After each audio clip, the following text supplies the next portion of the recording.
Kumalat po sa social media, maraming reports po tayong natatanggap, reklamo. Madaling araw po noong panahon ng pagbibilang ng partial at official tally po nitong resulta po ng halalan natin.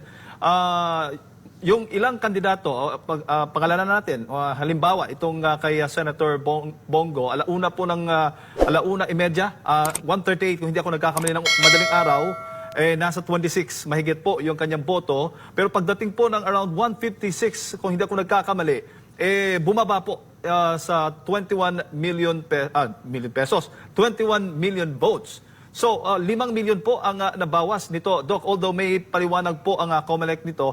Pero ano bang masasabi po ninyo muna doon po sa nangyari? Well, primarily, in any system, of course, there's no perfect system.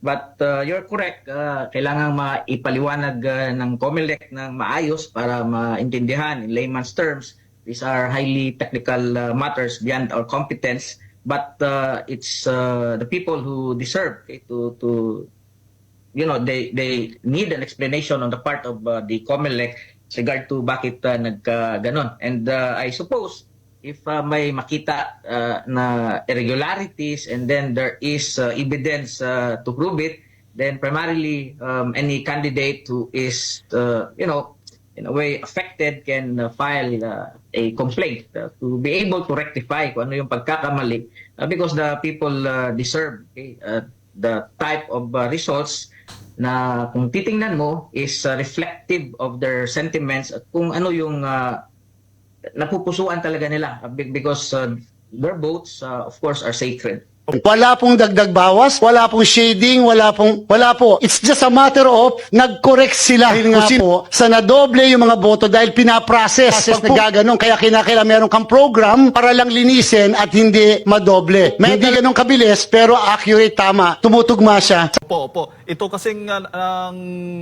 partial at unofficial tally po na nakikita po natin nung madaling araw ay naka-live po ito, hindi lamang po sa ibang sa PPCRB kasi ang alam natin may inalaw ang COMELEC na mag-access doon po sa kanilang server, yung COMELEC server, tulad ng PPCRB, NAMFREL at ilan pong mga representative ng media networks na maka-access po doon kaya nagkakaroon po ng ganitong tally.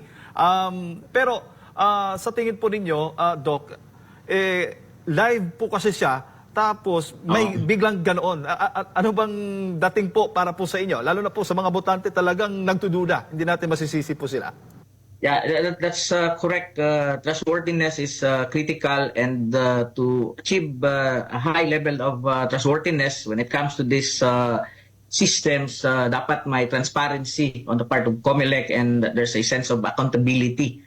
So primarily, ang papel ng civil society right now is to be able to pursue and hopefully this can also be investigated if the people are not satisfied with the explanation of the COMELEC.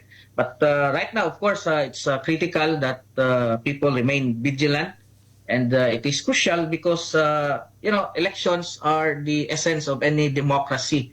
If we cannot trust the system, we cannot trust the process, magiging mali yung starting point ng political system natin, including the power dynamics that will define kung ano yung magiging desisyon ng mga tao na nanunungkulan na Maraming botante ang hindi nasihan sa resulta ng 2025 elections dahil sa mga aberya sa automated counting machines na pinaniniwalaan nilang posibleng nagdulot ng dayaan.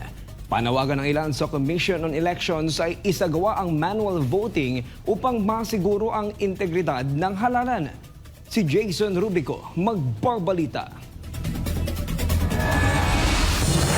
Imbes na kasiyahan at pag-asa ang maramdaman ng mabotante sa araw ng halalan noong Mayo 12, dismayado at galit ang kanilang naramdaman matapos ang sunod-sunod na aberya sa automated counting machines. Dagsa ang reklamo mula sa iba't ibang presinto, mga makinang nag-malfunction, vote receipts na hindi tumutugma sa aktwal na binoto at mga boto na tila naglaho sa sistema. Ilang botante ang nagpatunay na ibang lumabas sa resibo kumpara sa kanilang aktwal na binoto na isang malinaw na senyales ng kapalpakan ng mga makina. May mga nagsabing bumoto sila ng Duterte 10+2, subalit laking gulat nila nang makita sa resibo na nag-overvote umano sila kahit sigurado silang tama ang kanilang ginawang pagpili. Ilan lamang ito sa mga problemang kinaharap ng mga botante, dahilan upang magduda sila sa naging resulta ng halalan, lalo na sa pagkasenador. Parang mayroong ukus-pukus na nangyari. Kasi di ba binalita nga sa ibang mga social media na mayroong tumatas na biglang nagbawas yung counting nila. Kaya parang feeling ko parang mayroong nangyaring hindi maganda sa sa Comelec. Kaya na nangyayari. Naniniwala Kasi una-una, yung team ng Duterte, maganda yung setup yung lalo yung mga OFW talaga nag-straight sila dun sa PDP, pero pagdating sa resulta, bakit ilan lang yung nakapasok doon sa Magic 12? Sa tingin ko, meron sa ibang lugar siguro meron. Kasi sa amin, meron dayan doon eh. Kung ano yung binoto mo, iba naman pala yung lumalabas. Kasi sa lugar namin, meron ganyan nangyari.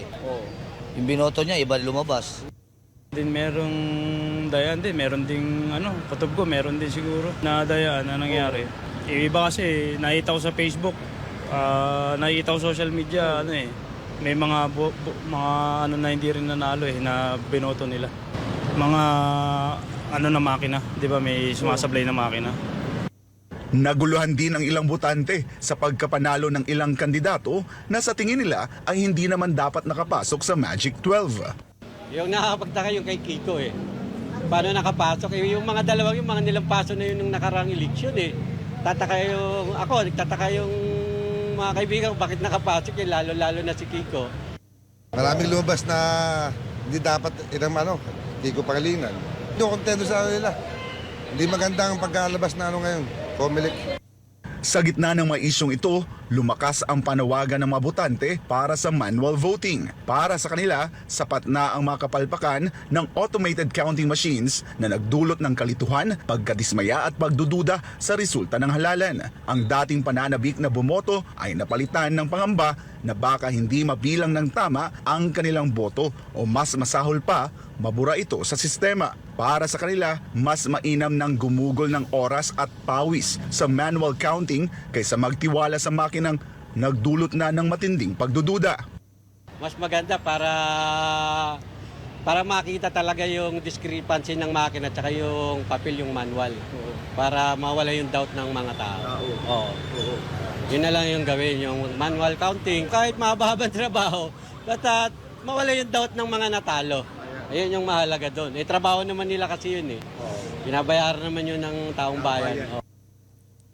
Pwede rin sa manual counting, kaso matagal yun. Pero mas okay yun. Mas matrabaho nga lang. Sa Comelec na ang bahala dyan. Dapat Comelec ang mamahala niyan. Matapos ang kabi-kabilang aberya sa automated counting machines noong 2025 elections, lumakas ang panawagan ng mga botante para sa pagbabalik ng manual voting. Kaya naman sa darating na mga araw, inaasahan ang higit pang paggiit ng publiko sa Comelec para pakinggan ang hinaing ng mga botanteng nagdududa at nananawagan ng hustisya sa kanilang sagradong boto.